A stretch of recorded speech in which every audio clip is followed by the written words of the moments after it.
한국은행이 중앙은행 디지털 화폐 CBDC 모의 실험 연구에 착수를 하겠다라고 밝혔습니다. 당장 중앙은행 디지털 화폐를 상용화하겠다는 건 아니지만 제조에서 대금 결제까지 실험을 해보다는 것 자체로도 많은 관심을 받고 있습니다. 오늘은 한양대 경제금융학부 이정환 교수 전화 연결해서 자세한 내용 들어보겠습니다. 교수님 안녕하십니까? 예, 안녕하십니까? 네, 이 중앙은행 디지털 화폐 CBDC라는 게 뭔가요? 먼저 개념부터 좀 설명을 부탁드리겠습니다. 예, 이제 좀 일단 정의부터 말씀드리면 그 CBDC란 것은 국가의 중앙은행이 예를 들어서 우리나라의 경우로 보자면 한국은행이 발행하는 디지털 화폐다라고 말씀드릴 수 있겠고요. 네. 그러니까 일반 화폐를 디지털화한 것이다라고도 이야기합니다. 그러니까 근데 이제 이런 개념만 가지고는 조금 어떤 내용인지 잘 모르겠고요. 네. 뭐 블록체인하고 어떻게 보면은 그 블록체인을 사용한 비트코인하고 좀 비교를 해보면 조금 더 이해가 깊어지실 수 있을 텐데요. 네. 일단 비트코인이 블록체인이란 기술에 기반을 한 거란 거는 뭐 신문 지상이든지 많이 들어보셨을 겁니다. 네. 그러니까 예를 들어서 이제 비트코인을 가지고 사과를 산다란 것은 이제 어떤 케이스냐면 비트코인 각자 사과를 파는 사람이나 사과를 사는 사람이나 비트코인을 담는 지갑이 있고요. 각자 비트코인 지갑을 가지고 있고, 네. 그러니까 일종의 비트코인 계좌가 있는 것이죠. 네. 비트코인 계좌가 있는 것이고 온라인상에. 그리고 내 지갑에서 이제 내가 사과를 샀다 그러면 내 비트코인 지갑에서 사과 판 사람에게 이제 한 사람의 비트코인 지갑으로 어떤 내 비트코인이 옮겨가는 것이죠. 네. 그러니까 블록체인 기술이란 것은 이러한 거래에 관련되는 것인데 결국 이런 거래들이 실시간으로 트랙이 되게 결국은 실시간에 나로부터 사과 판 사람에 간 것까지 이제 추적이 되게끔 거래마다 장부가 다 기록이 된다. 네. 그 비트코인에 기록이 남는다라는 그런 특성을 가지고 있습니다. 네. CBDC도 기술적인 측면에선 이런 동일한 것이죠. 동일하다고 보시면 됩니다. 그러니까 자기만의 지갑. 그러니까 사실은 여러분들이 어떻게 보자면 개인 지갑을 가지고 다니는데 네. 이제 가상의 그 어떤 CBDC 지갑, 그러니까 중앙은행이 발행한 디지털 화폐 지갑이 있고요.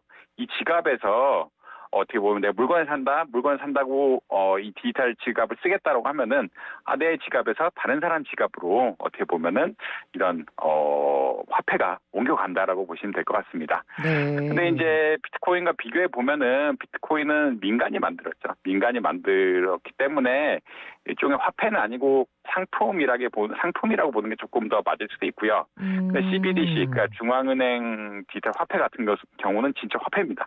그냥 원화가 그러니까 은행 계좌에 있는 것이 아니라 내 네. 지갑에 내 가상의 지갑에 있어서 그냥 거래를 할 때마다 내 지갑에서 다른 사람 지갑으로 옮겨간다. 그 은행이 인볼브 되지. 그 은행이 어떻게 보면은 참여하지 않고 내 가상의 지갑을 어떻게 보면 정부나 혹은 어떤 디지털 기반의 어떤 기업들이 관리를 하면서 이동을 계속 시키는 그런 기술이라고 볼 수 있겠고요. 근데 이제 비트코인하고는 달리 버파라고 하죠. 버파라고 하기 때문에 네. 결국은 정부가 그 양을 늘리거나 혹은 줄이는 건 역시 가능하고 그냥 실제로 지갑에 원화가 있는 것이다. 근데 은행이 있는 것이 아니라 그냥 온라인 지갑에 원화가 있어서 이게 거래가 충분히 가능하다라고 보시면 아마 어느 정도 이해가 될 거라고 생각합니다. 근데 이제 기술적으로는 이런 블록체인이라는 기술을 써서 거래가 다 기록이 되게끔 되고 정부가 관리할 수 있다. 이런 식으로 아마 이해하시면 되지 않을까 생각합니다. 네. 그러니까 기술적으로는 암호화폐랑 비슷한 거고, 그러니까 뭐 통장에 우리가 돈을 넣어서 나의 계좌를 갖고 있는 것처럼 이렇게 뭔가 나만의 가상 지갑이 생기는 개념이다. 이렇게 이해를 하면 될 것 같은데요. 이번에 이 한국은행에서 진행하는 모의 실험 연구라는 게 제조부터 대금 결제까지 일종의 테스트를 해본다는 의미가 맞습니까? 예, 사실은 이제 이게 디지털 화폐가 일단 없으니까요. 이게 한번 만들어 본다는 의미가 있고요. 결제란 것은 아까 말씀드린 것 같이 이제 각자 지갑을 만들어 가지고 내가 물건을 살 때마다 어떤 행위를 하면은 거래를 하면은 이 지갑에서 내 지갑에서 다른 사람 지갑으로 이렇게 돈이 제대로 그러니까 흔히 말하는 디지털 화폐가 제대로 옮겨가는지 체크를 해봐야 된다. 결국 실험을 해봐야 이게 잘 작동이 되는지 혹은 여기에 사용되는 결국 블록체인 기술인데 이 거래들을 정확하게 기록하고 실시간으로 오류가 없이 할 수 있는 그러한 게 가능한지를 네. 본다고 보시면 될 것 같습니다. 결국 거래가 중요한 것은 거래 기록이 정확해야 되거든요. 거래 기록이 정확하게 남아서 결국은 그러니까 사실 예전에 뭐 은행 송금이란 것은 은행의 기록이 남아있죠. 그렇죠. 은행 송금이란 것은 은행의 기록이 정확하게 남아서 내 돈이 옮겨가고 어떻게 하는지 보이는 건데 내가 현금을 쓰면 사실 기록이 안 남아있죠. 그렇죠. 현금을 네. 쓰면은 현금 내 지갑에 빼서 다른 사람한테 주면은 이제 기록이 안 남아 있는데 네. 디지털 화폐는 온라인상의 자기 그런 돈이기 때문에 실물을 가지고 있는 것이 아니기 때문에 은행에도 없는 것이고 흔히 말하는 보증 기간이 없는 것이기 때문에 네. 이러한 거래들이 명확하게 기록이 남아서 100% 완전하게 이렇게 잘 확인할 수가 있는지 그거를 테스트해보겠다라는 그런 의미로 보시면 맞을 것 같습니다. 결국은 네. 화폐를 만들어야 되고 거래를 몇 번 해보면서 절대적으로 오류가 없이 그러니까 내가 만든 거래들이 정확하게 기입이 돼서 내 계좌에서 다른 사람 내 지갑에서 지갑에서 다른 사람 지갑으로 가는지 요거를 체크하는 과정이다라고 보시면 아마 이해가 되실 것 같습니다. 그러면 한국은행이 지금 이런 계획을 밝힌 배경은 어디에 있을까요? 이제 전반적으로 보자면 앞으로는 이제 현금 없는 사회가 될 것이다라고 많이들 생각을 하고요. 네. 지금은 이제 결국은 연구 단계라고 할 수 있을 텐데 장기적으로 보면은 현금이 아마 줄어들 것이다. 그러면 신용카드가 대체할 것이냐라고 생각할 수도 있는데 신용카드는 비용이 많이 들죠. 신용카드 만들려 그러면 비용이 많이 들고 실물로 개별 기업들 만들어놔야 되니까요, 또. 예, 네. 계좌도 만들어야 되고 그렇죠. 특히 뭐 신용카드 혜택을 못 받는 사람들도 있으니까요. 뭐 학생들이라든지 혹은 뭐 지역이 멀리 떨어지신 분들 이런 분들은 사실 혹은 신용불량 뭐 조금 더 넘어가자면 이제 신용이 안 좋으신 분들은 이제 신용카드 혜택을 못 받으실 수도 있는데 네. 그런 분들까지 다 고려를 한다면 결국은 현금 없는 사회에 대한 준비는 이런 디지털 화폐로 가야 되는 것이 아니냐. 아마 개인별로 어떤 가상의 지갑을 만들어서 옮겨갈 수 있게끔 이렇게 하는 게 타당할 것이 아니냐라고 생각하는 관점이 하나 있을 거고요. 네. 두 번째로는 어떻게 보자면 이제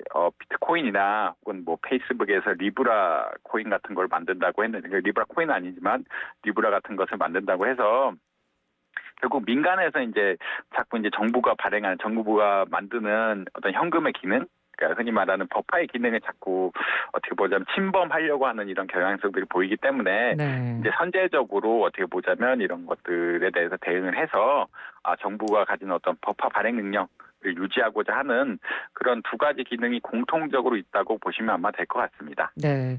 다른 나라들도 혹시 이런 CBDC 도입 논의라든지 뭐 도입을 논의를 하면서 이런 실험 계획을 잡는다든지 이런 계획들이 좀 다른 나라들도 지금 활성화 단계에 있나요? 사실 중국이 가장 활성화되었다고 많이 평가를 하고요. 네. BIS에서도 중국이 가장 앞서 나가고 있다라고 많이들 이야기합니다. 네. 사실 중국은 2020년 그러니까 작년 8월에도 어떤 특정 지역 몇몇 지역들에 대해서 했고요. 뭐 선전이라든지 수저우 이런 지역들에 대해서 했고요. 올해 2월에는 베이징에서 이런 비슷한 실험을 했습니다. 예. 이제 올해 또 하반기에는 이제 칭다오라든지 뭐 다른 등에 대해서 이러한 거래들이 잘 작동하는지 혹은 예전에는 그러니까 휴대폰을 사용한 그러니까 휴대폰이 어떻게 보면은 내 지갑을 상징해 줄 수도 있고 혹은 하나의 카드를 만들어 가지고 뭐 내 그거를 IC 카드가 이제 지갑을 상징해 줄 수도 있는데 이게 어느 게 효율적인지에 대해서 여러 가지로 뭐 방면 실험을 하고 있고요. 사실은 중국은 이러한 것에 대해서 굉장히 인센티브가 어떻게 보면 크다고 말씀드릴 수 있는데 중국은 어떻게 보자면 굉장히 경제는 크지만 흔히 말하는 국제 통화로서의 기능은 굉장히 약하죠. 국제 통화 어떻게 보자면 엔화라든지 뭐 유로화 같은 그런 기능을 못하고 있기 때문에 결국 한은도 2단계 플랜에서 이야기했지만 이번에 1단계고요. 2단계 플랜은 송금까지 가는 거거든요. 해외에 송금을 할 때 네. 이걸 가지고 송금을 할 수 있는지 없는지까지 체크한다라고 이야기했는데 이런 디지털 인민폐라고 하죠. 디지털 인민폐를 통해서 결국은 위안화를 어떻게 보면은 지금 어떻게 보자면 결국은 달러화나 유로화에 비해서 국제 통화로서의 기능이 너무 약한데 그렇죠. 이런 기반을 먼저 쫙 깔아서 위안화가 국제 통화 거래 혹은 국제 거래에 많이 이용될 수 있게 하고 그럼 어떤 국제 통화에서의 기능을 높이겠다라는 어떤 그런 인센티브가 굉장히 크기 때문에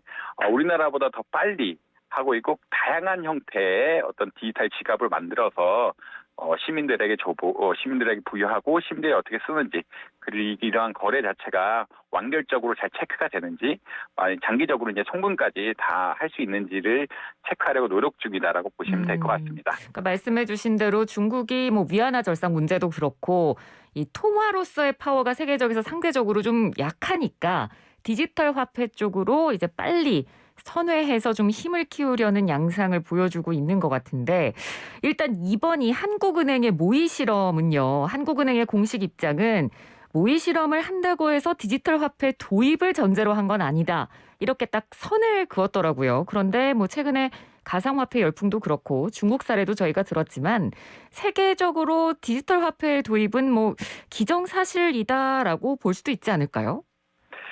예, 어느 정도 뭐 기정사실이라고 보는 게 맞을 것 같습니다. 왜냐하면 이제 법화를 유지하려 그러면 비용이 필요하고요. 네. 이런 비용들을 최소화하는 방법이 결국은 디지털 화폐가 아닐까라고 생각하고 있는 것 같습니다. 결국은 현금이 없는 사회를 우리가 장기적으로 갈 거라고 생각하고 네. 현금이 없는 사회를 어떤 것을 기반으로 해서 만들 것이냐가 어떻게 보면 중요한 사례가 될 텐데 결국은 이런 데 있어서 가장 비용이 저렴하고 효율적이고 그다음에 거래가 완결적으로 체크가 돼서 기술 개발에 의존해서 거래가 완벽하게 체크가 될 수 있는 이러한 것을 만들자 그러면 결국 디지털 화폐가 들어와야 되는 것이 아니냐라고 컨센서스는 있는 것 같습니다. 그러니까 단기적으로는 어떻게 보면 비트코인이라든지 이런 아직 그리고 디지털에 잘 적응하지 못하신 분들이 많아서 단기적으로는 적응이 어렵다라고 생각하는 것도 같지만 이제 장기적으로는 어떠한 결국은 이제 저희들도 30대 때가 이제 60대, 70대, 80대가 되고 이렇게 시간이 지나가면 갈수록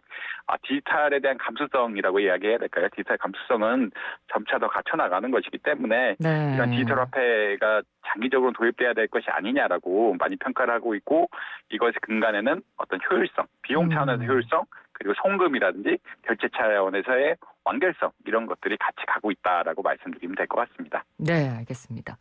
자, 그래서 이 CBDC 모의 실험 연구를 한국은행이 앞으로 진행하겠다고 밝히면서 연구 용역 사업자 선정 입찰 공고를 냈는데 뭐 저희가 이름만 들으면 다 아는 굴지의 기업들이 입찰에 참여를 하겠다고 나서면서 뭐 경쟁이 치열해질 것이다. 뭐 이런 전망도 많이 나옵니다. 뭐 네이버, 카카오는 물론이고 그 큰 은행들, 뭐 신한은행, 하나은행 이런 곳들도 다 참여를 하겠다고 밝혔는데 단순히 모의 실험인데 왜 이런 대기업들이 입찰에 경쟁적으로 적극적으로 참여한다고 의사를 밝히는 걸까요?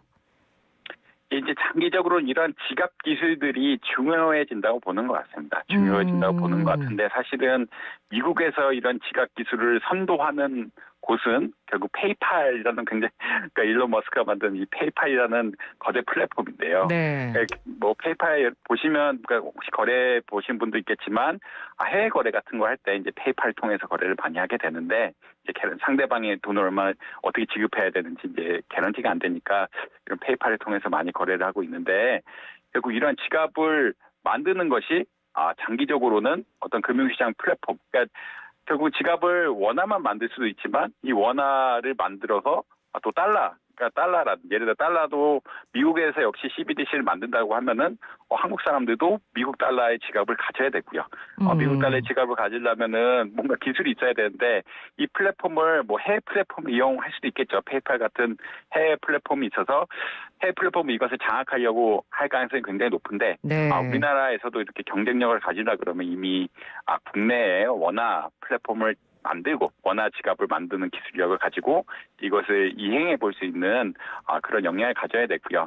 이걸 바탕으로 예를 들어서 달러 지갑이라든지 혹은 뭐 위안화 지갑이라든지 이런 거를 같이 결국은 장기적으로 봤을 때는 이런 전 세계 지갑 이제 뭐 좀 더 나가시는 분들은 비트코인이라든지 가상화폐 지갑도 한꺼번에 누가 관리를 해줘야 되는 것이 아니냐라고도 평가하는데 네. 그런 것을 만들려 그러면 일본 사업 같은 것을 기초로 하여 결국은 어떤 점에서 오류가 나는지 이런 것들을 잘 확인해서 선도적으로 나가야 되기 때문에 네이버, 카카오 그리고 시중 주요 은행들 역시 굉장히 공격적으로 달려들 가능성이 높다라고 말씀드릴 수 있겠습니다. 네, 그러니까 이 디지털 화폐가 당장 뭐 만들어지고 유통이 되는 건 아니더라도 어찌됐건 나아가는 방향이 그쪽이니까 민간 기업들 입장에서는 모의 실험에라도 참여하면 나중에 이제 본인들이 어떻게 보면 유통할 가능성이 높아질 수도 있으니까 그 부분에 대한 발전성을 기대를 하고 지금 모의 실험에도 입찰을 하고 있는 건데요. 뭐 좀 이르긴 합니다만 교수님께서 보시기엔 어떤 기업들이 입찰에 좀 유리할까요? 사실은 좀 애매한 부분이 있습니다. 사실 네이버나 카카오는 최근에 용어로 하자면 빅테크 기업, 빅테크 기업들은 자기네들이 금융 플랫폼 플러스 다른 상품, 예를 들어서 네이버 같은 건 쇼핑이 유명한데 네. 이런 것을 융합해서 이미 하고 있는 기업들이 빅테크 기업이라고 하고요. 예.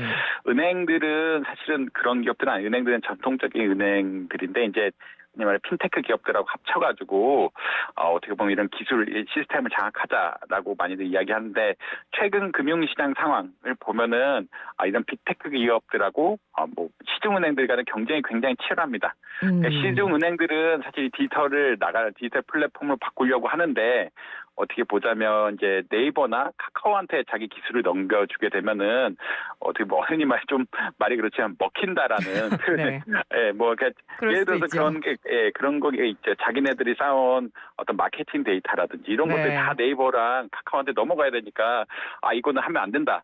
그렇기 때문에 흔히 말하는 더 작은 벤처 핀테크들하고 연결을 해서 자기만의 기술적인 우위를 가지고 어떻게 보면은 시장을 지배해 나가려는, 시장을 선도해 나가려는 이런 인센티브가 크고요.